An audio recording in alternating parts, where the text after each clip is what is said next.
Good day. Welcome to another Junior Taki production. My name is Wilbert Tenga, and I'll be presenting to you Paper 1 of Mathematics.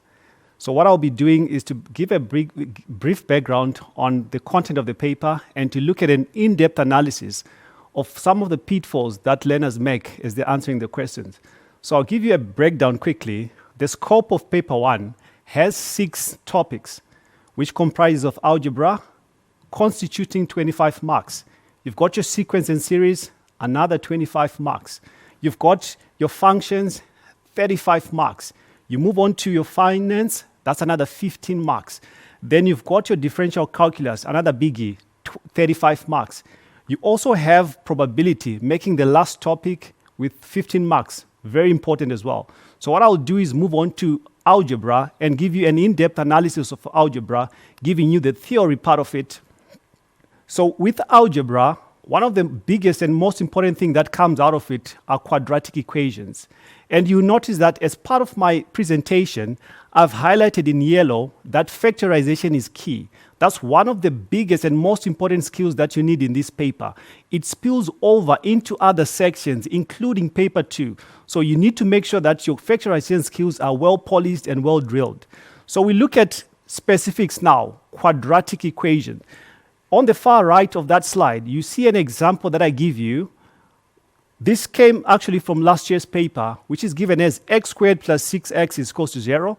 And you can also get another one, which comes as a factor type, whereby it has been already factorized for you and is equated to 0. So you need to expect one of the two. You must be flexible. If the first one comes, you need to be able to factorize it. Then you solve for your values of your unknowns. For the second type, you normally get the quadratic equation, the quadratic formula, where a hint that normally comes is where you get that equation. In brackets, they normally say round off your answers to whatever degree of accuracy. So you need to be careful there. When they say round off your answer to whatever degree of accuracy, you need to know that the quadratic formula has to be used. You also have the quadratic inequality. Almost the same as a quadratic equation, but you need to understand that when it comes to a quadratic inequality, this works with regions that you need to work with. And I'll look at specifics as we move along. You also have a radical equation. This is an equation that at times is called a surd equation, whereby you're working with a root sign. So you will come, and definitely you most likely get such a question, although it doesn't come all the time, but you need to prepare yourself well so that you can answer that question. You also have exponential equations. Now, these ones are inclusive or included at times in your simultaneous equations, but at times it comes in isolation and you need to apply it a lot.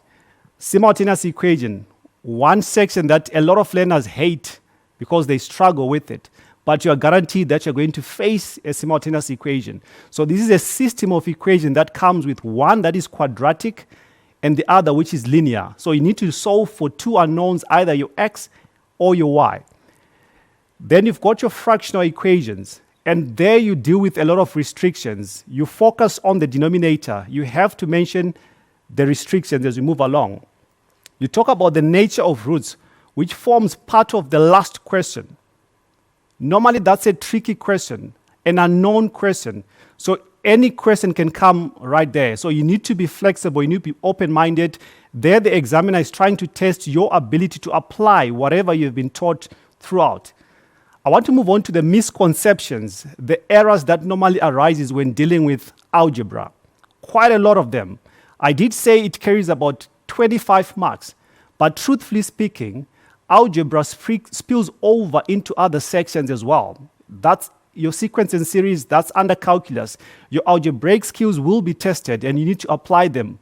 So with specifics of the algebraic section, one of the key and most known mistakes when working with a quadratic equation is that if you look at the example that is on the screen right now, where you're given x squared plus 6x is equals to 0, that came from last year's paper.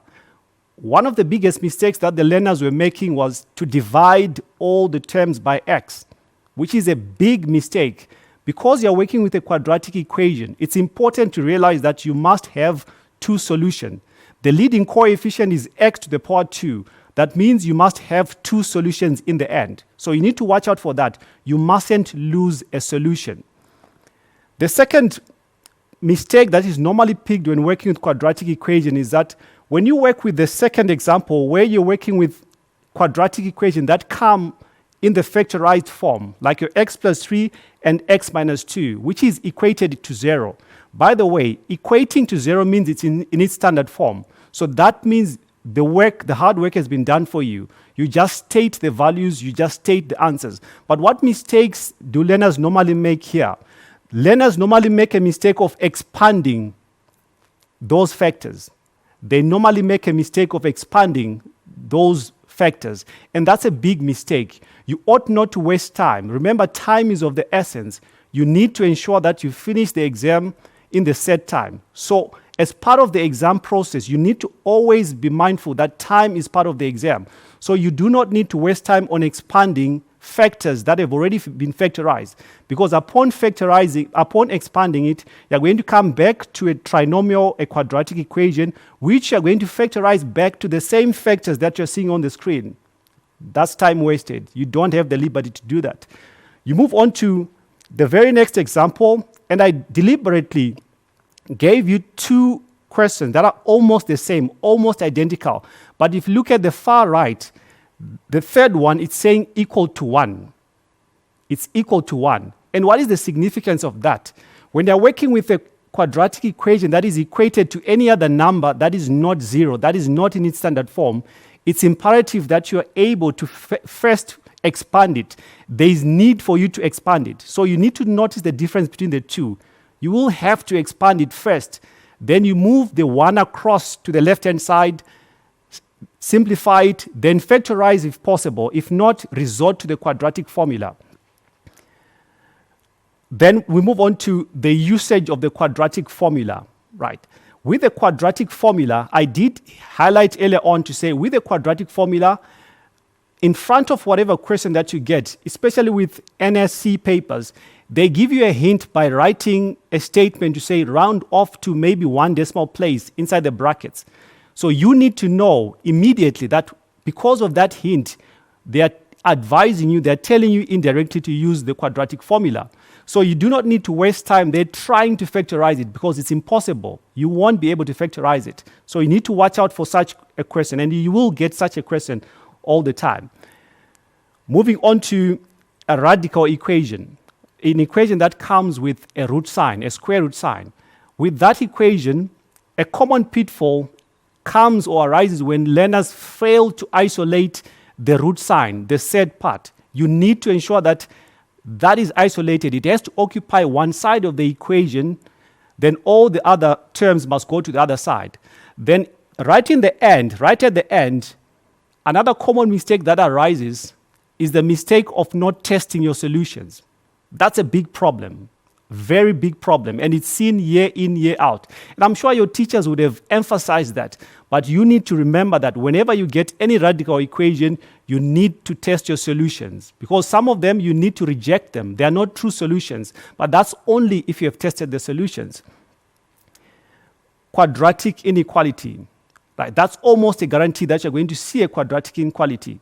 So what are the pitfalls that we normally see when marking quadratic inequalities? The one big misconception that arises when answering that is normally when it comes to representation of the solutions.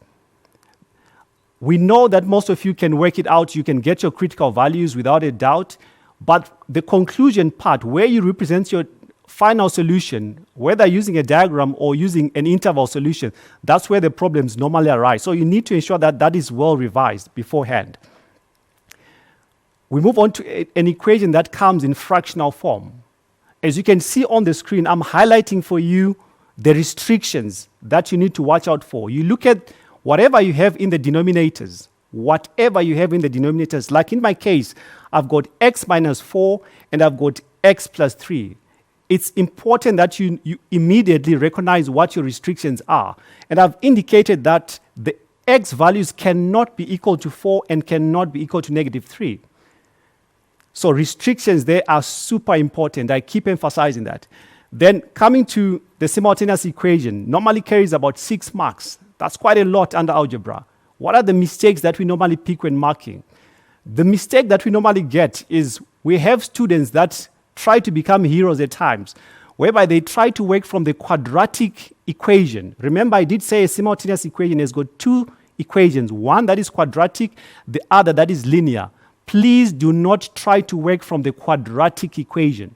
To try to convert the quadratic equation into a linear form, that's suicide right there. So please do not do that. Avoid that at all costs. So you ought to work from the linear function or the linear equation. You need to substitute it into the quadratic formula, into the quadratic equation.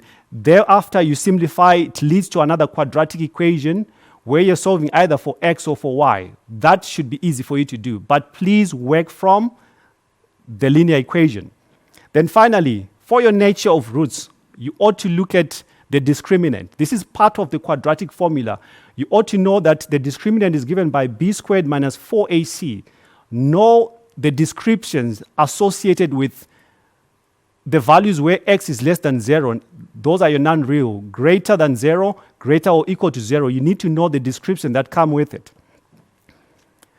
The common mistakes associated with a quadratic formula. I've dedicated a slide for this because it's a common problem that we always see year in, year out. In as much as the formula is given at the back of the list of formulae, but we still get a lot of learners that do not copy the formula correctly. So please ensure that you do it, you're aware of the formula well before you get into the exam. So what is the first mistake that we normally get? If you look at under the root sign of the quadratic formula on screen, top right, it is incorrect if you're dealing with a b value which is negative. I emphasize b value which is negative. You have to use brackets all the time. You have to use brackets, without which you're going to lose the marks and everything that you're working becomes wrong. So you ought to use brackets if your b value is negative. Then moving along, the square root part. This is more of a calculator mistake. I doubt there are many learners that will make a mistake of writing it like that, but the mistake arises when using your calculator. Some learners incorrectly, as they are punching the values on the calculator, they do not cover or put the negative 4ac under the root sign. If you make such a mistake, it's going to cost you marks. It's possible that you come out of the exam thinking that you got it right, but you get surprised that you got the answers wrong. So it's important that you use your calculator correctly. That goes with the very next one, the third example there, or the third highlight, where your b, your negative b, is not highlighted, is not under the root sign. It has to be covered as well. So if you enter it in the calculator the way that you're seeing it on the screen, that will present wrong values or wrong answers in the end. Then moving along to writing a positive b value instead of a negative b, right from the formula. The formula is stated x is equals to negative b plus or minus the square root of b squared minus 4ac all over 2a. Common mistake is for not writing the negative b part. And people reluctantly, they write a positive b. So that's a common mistake that needs to be addressed. I move on to the second topic, sequences and series. That's about 25 marks. Now with sequences and series, I'm just going to highlight the basic theory that you need to expect. You've got your arithmetic sequence, right? Arithmetic sequence is linear in nature. It normally comes or is given with the formula Tn is equals to a plus n minus 1d.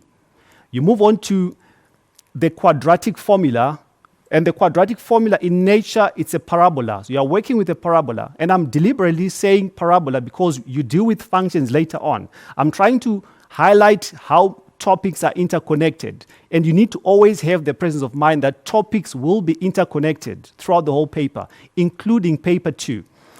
So with the quadratic formula, the general formula is given by Tn is equal to an squared plus bn plus c. We move on to the last one, which is almost like a grade 11 one, depending on which school you're coming from, the geometric sequence, which is exponential in nature. This is given by the formula Tn is equals to ar to the power n minus 1. I move on to the grade 12 aspect, which deals with series and sum to infinity. Now we've got the arithmetic sequence. The arithmetic sequence is given by the formula Sn is equals to n over 2 into 2a plus n minus 1 close bracket d. That's the arithmetic series. You move on to the geometric series, which is given by the formula Sn is equals to a into 1 minus r to the power n over 1 minus r, where your r cannot be equal to 1. There's a restriction there. There's a restriction. R can never be equal to 1. By the way, your r is your common ratio. We talk about sigma, right? With sigma, there are two expectations. It's either the examiner is going to ask you to write whatever series that you've been given in sigma form. They want you to write a given statement in sigma form. So with that, you need to be able to come up with a formula underpinning that series that you're working. It's either the series will turn out to be a linear, quadratic, which is rare in most cases, or it could be geometric. So it's three possibilities in sigma.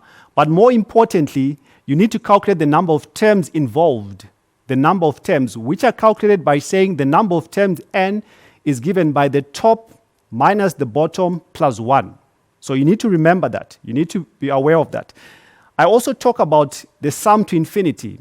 With the sum to infinity, you are dealing with two things that they normally test on. The one has to do with testing or verifying whether a series is convergent or not.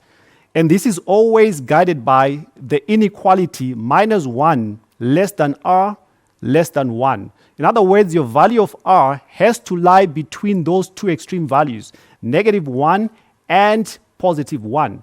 Then with the actual formula of sum to infinity, it's given by sum to infinity is equals to a over 1 minus r. Again, your r cannot be equal to 1. We talk about the misconception that we normally pick when we are marking the exam or tests under sequences and series. The first one has to do with the common difference, a negative common difference. If you look at the far right of that slide, the mistake that I've made in the second step, the second bullet, where it's given as Tn is equals to 2 plus n minus 1, then there is a minus 3 in red. So the mistake there I've highlighted in red to say that negative 3 must be bracketed. You have to use brackets, without which it's as if you're working with 3 terms there. That's a common mistake, yet it seems petty, but it's costly. So you ought to use you ought to use brackets whenever you're dealing with negative common difference. The corrected version, obviously, is the one that you're seeing as the third bullet, where you're having the bracket to ensure you that you're dealing with 2 terms as opposed to 3 terms. I can talk about the quadratic sequence. Right. With the quadratic sequence, the main mistake that we normally see is when dealing with the first term of the first level difference. The first term of the first level difference. And what mistake do we normally pick? The expression for the first term of the first level difference should be given by 3a plus b. It should be given by 3a plus b. But if you notice here on the screen, I've highlighted 2a plus b as one that we tend to see often. So you need to make sure that you know the expressions that are associated with a quadratic number pattern. Very important that you're able to know all of them. You obviously know that the second level difference is given by 2a. Then you know that the first term of any quadratic sequence is given by the expression a plus b plus c. Other mistakes that we normally pick as well has to do with the calculation, a simple calculation of the common difference. To say your common difference, we know that it's supposed to be calculated by saying T2 minus T1. T2 minus T1. But we often get other learners writing it as T1 minus T2. And that obviously is costly as well. We also talk about common ratio, how it's calculated. Your R is supposed to be calculated by saying T2 over T1. The second term over the first term. But in other instances, we pick mistakes whereby learners are saying T1 over T2, which is another big mistake. We talk about as well mistakes that we pick when dealing with series. This is more related to the grade 12 aspect. Now with series, one of the biggest mistakes that we pick has to do with the formula, incorrect copying of the formulas. We know that for an arithmetic series, the formula is given by Sn is equal to n over 2 n over 2, then into 2a plus n minus 1d. So what mistake do we pick? If you check on the far right of that slide, one of the biggest mistakes has to be the omission of the 2, forgetting to write 2a. So it's supposed to be 2a, but you do get instances whereby someone just writes a. Seems a small mistake, but very costly. You talk about sum to infinity.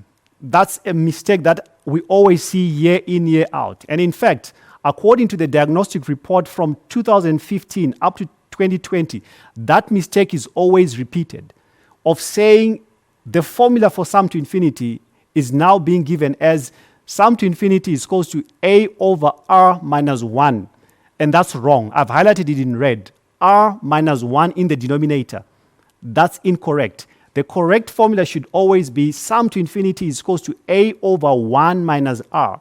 That formula is at the back of your formula sheet, so make sure that you look at it, you are aware of how you use it, and know it beforehand. It saves you time as well. When dealing with sigma, common mistake has to do with calculation of n. We know that your n, or the number of terms, must be calculated by saying the top value minus the bottom value plus 1. But what mistakes do you normally pick? We normally pick the mistake of just saying top minus bottom. People forget to add the 1. So you ought to say top minus bottom plus 1. Calculation of n using logs. That's a biggie, right? It shows that a lot of learners are struggling to calculate log equations. Although we don't do logs in detail, but it's important for you to be able to work with an equation involving logs. We know that it starts as an exponential, but eventually it leads into a log function, log equation. So you ought to know how to work around that. So you need to practice beforehand as well.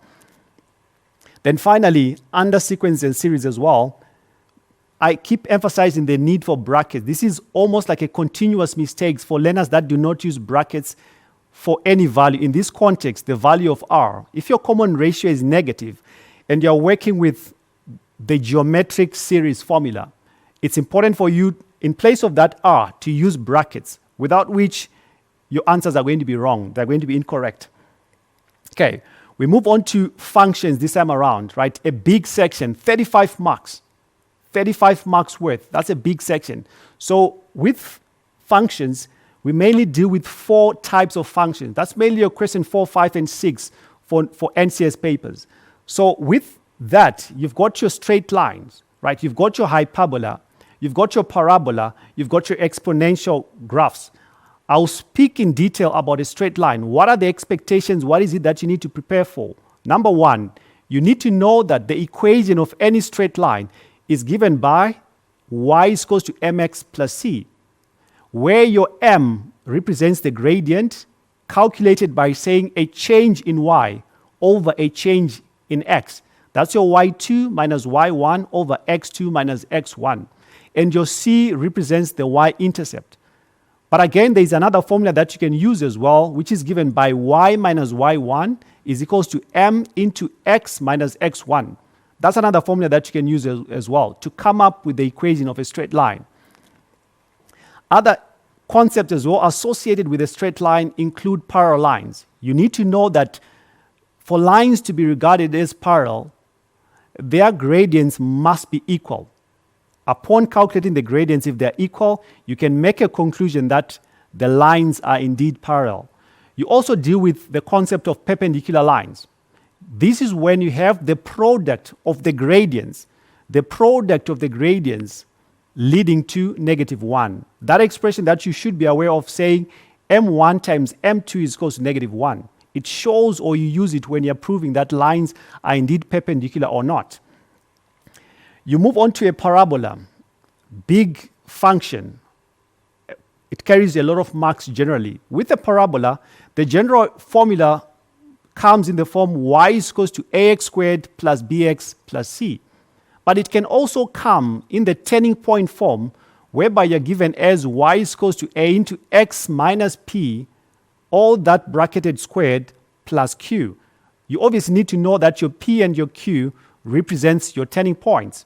So very important that you are able to convert one function into the other. In other words, from its standard form into its turning point form, or from its turning point form into the standard form. So the change over between the two, you must be able to do it.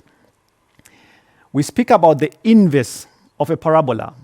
It's always there in every exam. Highly unlikely that you're not going to be tested on that. So you need to ensure that you practice well ahead. The inverse of a parabola, you need to know that it's always tested for a function y is equal to ax squared.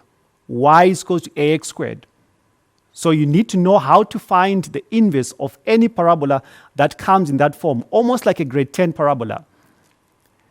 You also talk about reflections, to say you need to know how to reflect a parabola along the x-axis, along the y-axis. Those two reflections are important.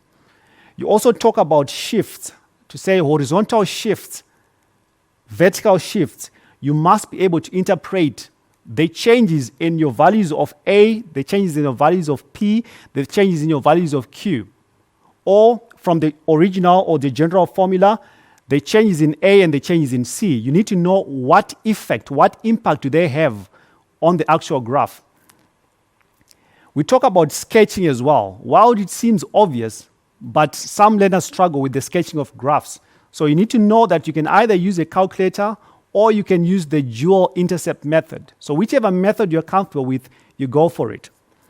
You also talk about interpretive questions. This is normally a big section in terms of the contribution, because it spills over to your calculus section as well. So interpretation of questions, this is where you get expressions like, for what values of x is f of x times g of x greater than 0, or f of x divided by g of x greater than 0. So there it's been seen that a lot of learners still struggle with it. So you need to work on it, ensure that you practice some more. You talk about hyperbola. It's given by the expression y is equal to a over x minus p plus p. With any hyperbola, it's almost a guarantee that they will ask you about asymptotes. And when they ask you about the asymptotes, you need to know how to state the equations of the asymptotes. The equations of the asymptotes, they have to be stated in the form of x is equal to something or y is equal to something, and not p is equal to something or q is equal to something, because that is seen year in, year out. We talk about the axis of symmetry as well. That's almost a bonus question, although at times it's a lot of learners make mistake around it as well. You know that with the axis of symmetry, the two equations that you work with is either y is equal to x plus c for the one that has a positive gradient or increasing function, and the other one, which has a negative gradient, must be given by y is equal to negative x plus c.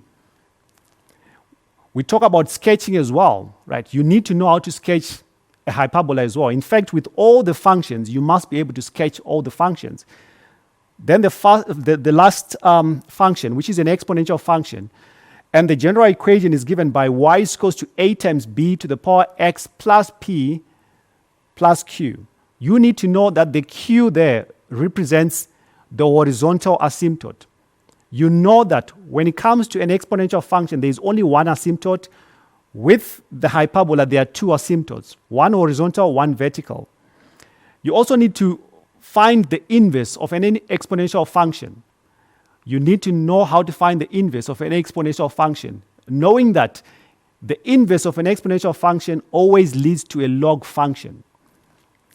We need to know how to sketch, like I said. You need to find the domain, the range for all the functions. Let's talk about the misconceptions.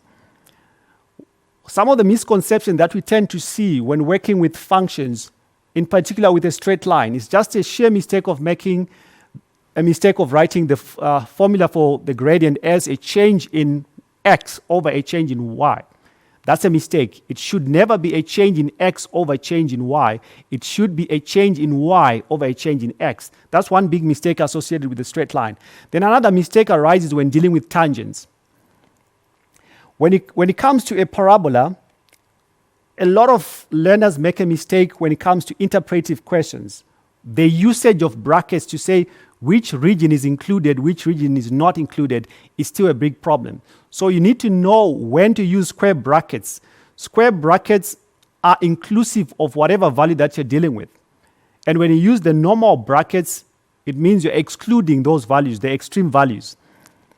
Then determining the equation in the form y is equals to a times x minus x1 into x minus x2. Still determining the equation of a parabola still is a problem. So you need to practice on that as well.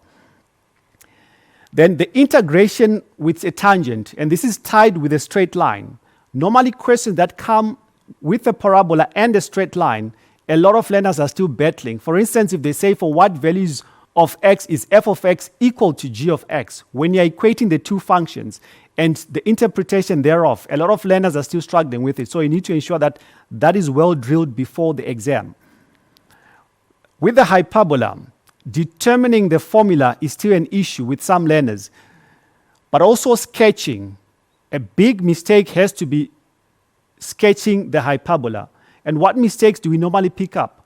We get learners that have curves of the hyperbola crossing the asymptotes. It should never do that. Whenever you sketch your hyperbola, they should never touch the asymptotes. Okay.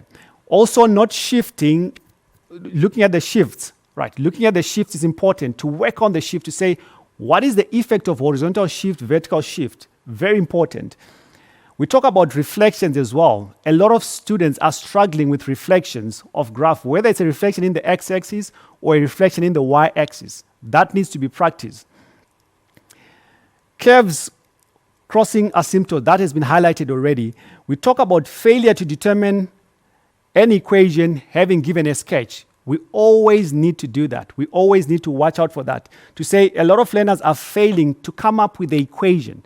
They give you a sketch that is drawn already, then they say come up with the equation of that hyperbola. In other words, they want you to find your value of A, your value of P, and the value of Q, which is still a problem. You need to work on how to do it by just substituting the given information into that general form. With the exponential equation, one of the biggest mistakes that we get is the wrong manipulation from an exponential to the logarithm function or vice versa. You ought to ensure that you practice that. That is almost a guarantee that it will come.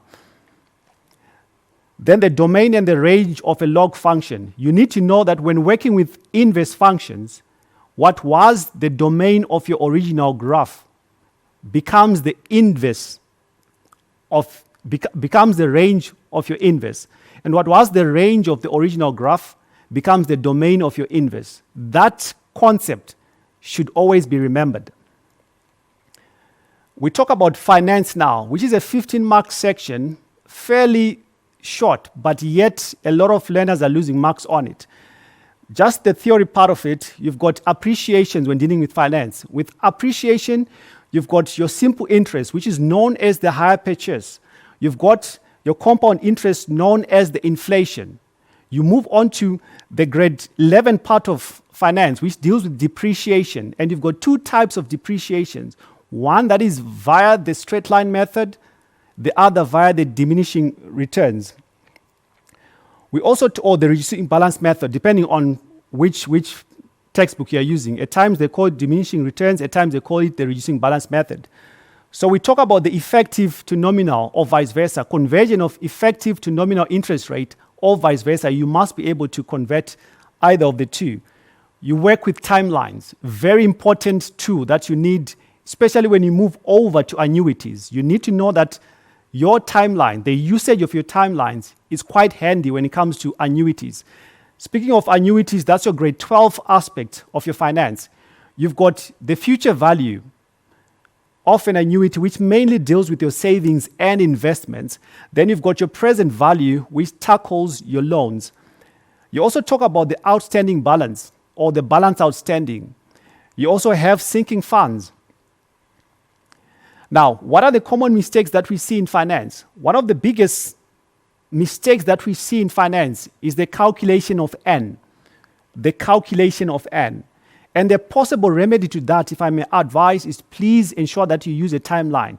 Just to give you almost like feedback around that, to say what mistakes do we normally see. I say there, when it comes to immediate payments, you ought to remember that there is an additional payment. There is one more payment extra. So if you're dealing with compounded monthly, for instance, and you're dealing with a 5-year period, you know that for your n, you're supposed to say 5 times 12.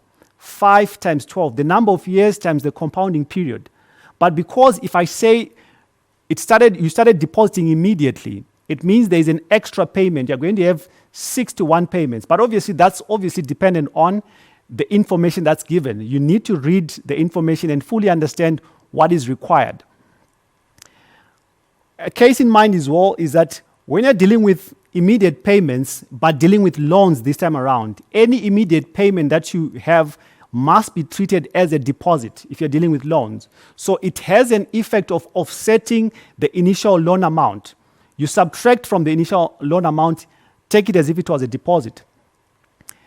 Then the same problem that we spoke about earlier on of saying conversion or using log equation is still a problem. So that spills over into finance now. Then calculation of I. A lot of learners struggle when it comes to calculating the value of I. You ought to remember that to calculate I, you have to divide by the compounding period. If it's compounded monthly, your I must be divided by 12. If it's compounded quarterly, by 4. And if it's yearly, you just keep it like that. Then the wrong formula, when it comes to your present value, we always see that the n, at times they do not write with a negative. They do not include the negative. And yet, in the formula, there is need for you to have that negative. It's always there. So make sure that you are watchful of that. Then another problem is not recalling the formula of converting effective interest rate to nominal interest rate. By the way, that formula will not be part of the formulas at the back of the formula sheet. So you ought to remember it. Look at the mistakes associated with the formula on screen right now. Right? You've got the present value formula, which I highlighted to say the value of n must be negative. But notice in the first instance, your n is positive. And that's wrong.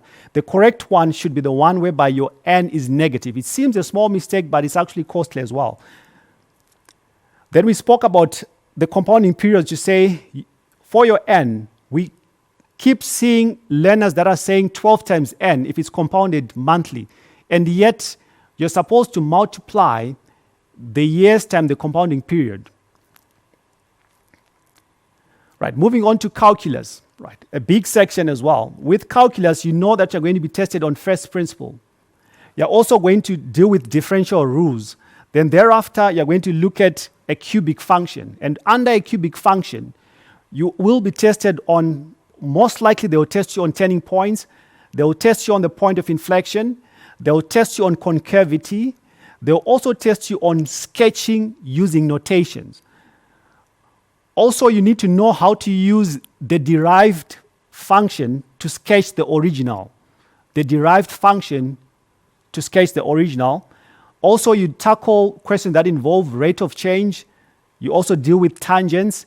There's an aspect of optimization which involves volumes and areas as well of various shapes. So you need to get into that exam knowing how to calculate the shapes, including the area and the volume of various shapes. So know that they won't give you the formulas, you need to recall it. And this is based on what you'd have done from grade 9 already. So you make sure that you get into the exam well prepared around that. So what are the common pitfalls that we see under calculus? Number one, when dealing with the first principle, we deal with notational mistakes. What do I mean by that? If you look at the screen, you are going to get learners, as opposed to writing the correct formula that you're seeing, they say f of x. It's not f of x, it's f prime of x. It's the first derivative of your f of x. So if you write it as f of x is equals to the limit as f approaches x plus h, that's a mistake already. You have lost a mark already. Then the second one, if you look at it, between the limit and f of x, there is a mistake there already. Your equal to sign must not come after the limit, but it must come before the limit. That's very important.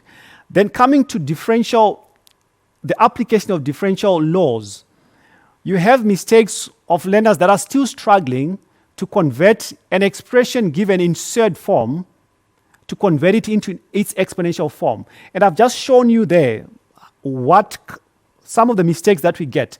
If you are given the fourth root of x cubed, you get learners that are saying x is equal to x to the power 4 over 3 instead of saying 3 over 4. Big mistake.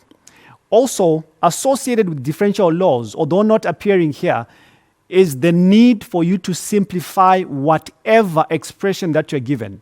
You ought to simplify whatever expression that you're given before you differentiate. You ought to simplify it before you differentiate. So fully simplify it, thereafter, that's when you can differentiate. Then an inability to factorize a cubic function using various methods, whether you use the long division or you use the synthetic division or the K method, depending on which school you're coming from, is still an issue. So that needs to be practiced. You need to rehearse that before the exam. You talk about sketching f of x from the first derivative function. So at times they can give you a sketch of the first derivative, which is a parabola. When they're talking about a cubic function, then they want you to sketch the properties of the original function. That's still an issue. And finally, you do get, at times, this is more specific to learners that are doing AP mathematics. You do get learners that use the chain rule and the quotient rule under differential rules. Although it's correct, but as a word of advice, try to ensure that you save time. Those methods are correct, but they waste a lot of time. Remember, time is part of the exam. We want to talk about probability now. Now, with probability, you deal with Venn diagrams, right? Which normally deals with 2 or 3 rings.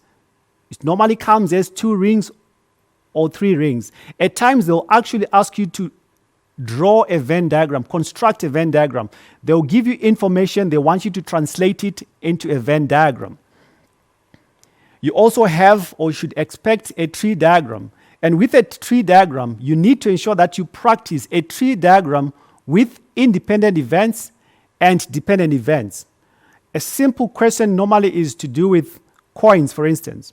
To say if you toss a coin once and you toss the same coin twice, the outcome of the first toss will not have an effect on the second toss or the second outcome.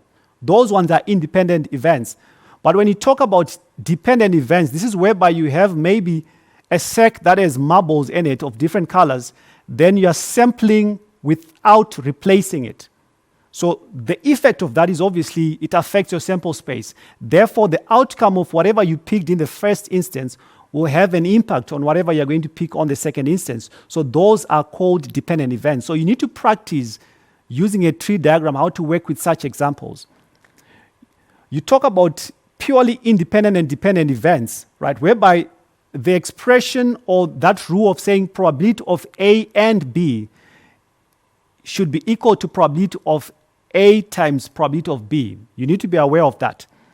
We talk about the main probability rule, which is given by probability of A or B, which should be equivalent to probability of A plus probability of B minus the probability of A and B.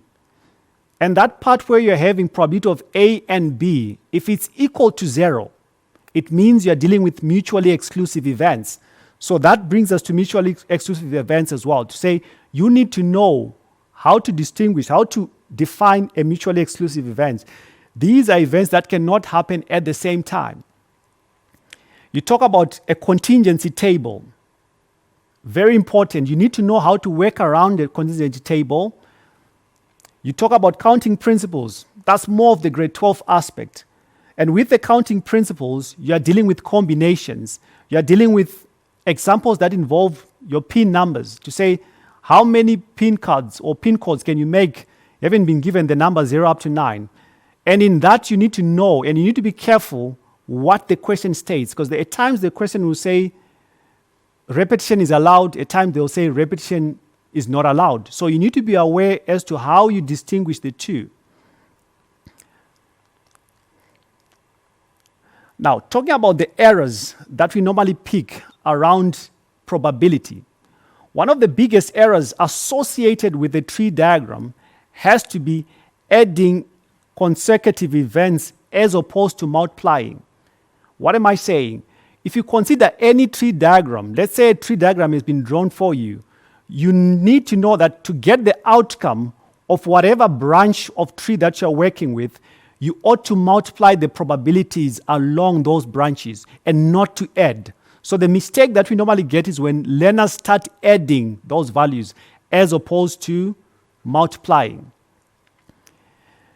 Again, a simple concept, yet grossly misunderstood, is the fact that with probability, you know that the sum of probability must always yield 1. So you do get along the branches of the tree, if it's a 2-branched tree, you get a learner not realizing that between the 2 branches, the sum must always be equal to 1. So that's an indicator that you've made a mistake. If it's not equating to 1, the sum of whatever fractions, whatever percentage, whatever decimals that you're working with must always yield 1. That's for a 2-branched tree diagram. You can get 3 branches in some instances, although rare, but still, even if you get a 3-branched tree diagram, you must add the 3. They must give you a sum of 1. Very important. With a Venn diagram, common misconceptions are around the fact that learners fail to identify the events. For instance, if it's a 3-ringed Venn diagram, if information is given to say A or B only, or at times they just say A or B. When they say A or B, it means you're just summing up A or B. But if they say A or B only, it means there is a part that should be excluded, and you need to be aware of that. So the terminology in probability is key. Terminology becomes very important when it comes to answering the questions involving probability. So you need to pay attention to detail. Then the concept of saying at least, for instance, it's another concept that's still misconstrued a lot. When they say at least maybe 2, it does not mean that they're referring to 2. If they say at least 2, it means it could be 2 or more. Again, it's pointing towards the terminology. So at least means more than, starting from, but more than that. You talk about counting methods. That's your grade 12 aspect. And many teachers, I'm sure they teach you drawing those lines. You must recall those lines when dealing with a pin, for instance. So restrictions are important. You need to read the question, ensure that is the question saying, is there a restriction or is there no restriction? Because that's got different implications altogether. So you need to pay attention again to detail to say, are they looking for instances where restriction is needed or there is no restriction? Then that also ties well with repetitions allowed or repetition not allowed. If repetition allowed or repetition not allowed, you need to ensure that you treat it differently as well. With a contingency table, the biggest problem that we see is when learners apply conditional probability. When learners apply conditional probability, it's got an effect of affecting the sample space, as opposed to looking at the grand total of all the variables or events that you're dealing with. Someone might be focused on one specific event. It could be gender, for instance. Someone will look at the total for the gender as opposed to the grand total, including both male and female. Now, these will be the general tips that I believe will help you going into the exam. One of the biggest tips is that you need to rest well. Before any exam, you need to ensure that you're well rested and you're fresh on the day of the exam. Try to relax. This is an exam that you have written before. It's not something that is totally new. So you need to relax. Take it as if it's any exam that you have seen before. Know your calculator beforehand. While the usage of a calculator might not be emphasized a lot, but you'll be amazed at how many learners struggle with the use of calculators. So you need to know how to use your calculators well before the exam. Play around with the functions. Know how to store functions to save time. Formulas as well. Although these will come, guaranteed they'll be at the back of your question paper, it is imperative that you are able to go through those formulas well before the exam. Know where which formula lies where, on what page. That's very important. Because at times you get learners that struggle to find a specific formula, and yet throughout the whole year, you had the privilege, you had the liberty to have the formula sheet. So please make sure that you familiarize yourself with that formula sheet. Read instructions. This is more specific to the day of the exam. You'll be amazed at how many learners do not read instructions. You are given almost like 10 minutes reading time. Ensure that you read carefully and understand the instructions. This is where you get the main instructions, like round off your answers to 2 decimal places and so forth. So the instructions are important. If you deviate from those instructions, unfortunately, you will be penalized. Also, you need to strategize in terms of the sequence that you're going to answer those questions. You ought to start with questions that are simplest to you. At this stage, you should know which sections are easier for you. So you need to have a strategy as you get into the exam to say, you're probably going to start with algebra, you're probably going to switch over to finance, you'll come back to sequence and series, whatever order suits you. You shouldn't feel compelled to follow the way that the questions have been asked. To say, you start with algebra, you move on to sequence and series. Not at all. You must relax, answer it anyhow you choose. Also, you need to manage your time carefully. I think I've been giving you tips throughout this presentation to say how you save time.